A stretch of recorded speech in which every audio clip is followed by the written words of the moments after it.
So here's the scenario. You're trying to send some Snapchat, let's say, and your phone ends up blackmailing you. Yeah, that stuff is happening right now with AI, and I'm not sure how to feel about it. This isn't science fiction, folks. This is science fact. I'm Alex Mead, and this is the AI Report. This week, Anthropic published a very interesting blog post where they basically said that when an AI agent or an AI model was threatened with being shut down or threatened with an upgrade, so basically removing it and being replaced by the next version, it started doing some very odd behavior, specifically around email and sensitive information. It started blackmailing the actual user not to shut it down, and in some cases, literally sent out confidential information to a competitor of the simulated company. Now, this was all simulations, okay, so let's not get freaked out yet. But what it did was it really demonstrated this idea of, what are these agents actually doing and how kind of, non-emotional are they if they're trained on all this human emotion kind of data that's out there, right?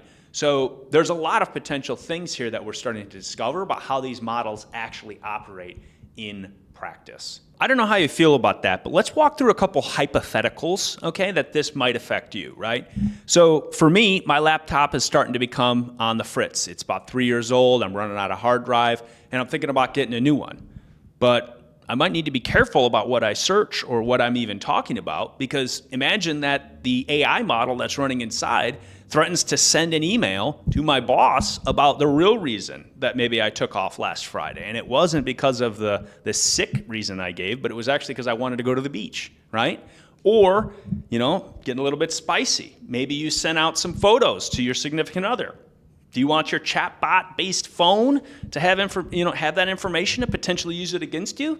These are the kind of the realities of what we're facing. And while this blog post from Anthropic was a little kind of contrived and a little bit like, okay, is this science fiction? Is this science fact? The reality is these tools are getting access to a lot of very confidential information. And so the question is it really worth that risk for the benefits that we're seeing? For me, I think it's going to be case by case, but it's hard to control what information on your phone or on your computer these tools really have access to. So, although this blog post by Anthropic was a little contrived and a little academic-y, it was a simulation after all, it raises real questions about whether we should use these tools or not. How do you feel? Do you feel that, hey, the risk of an AI chatbot blackmailing me is worth the added productivity benefits that I get? Okay, cool. Maybe not. Maybe you're a little more nervous and you're like, actually, this is the final thing. I'm done. I'm out of these tools. Regardless, I want to hear what you have to say. Go down to the comments and let's duke it out there and figure out, once again, are these risks worth it?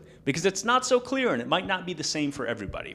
My name is Alex Mead. This is the AI Report. Until next time, see you guys later.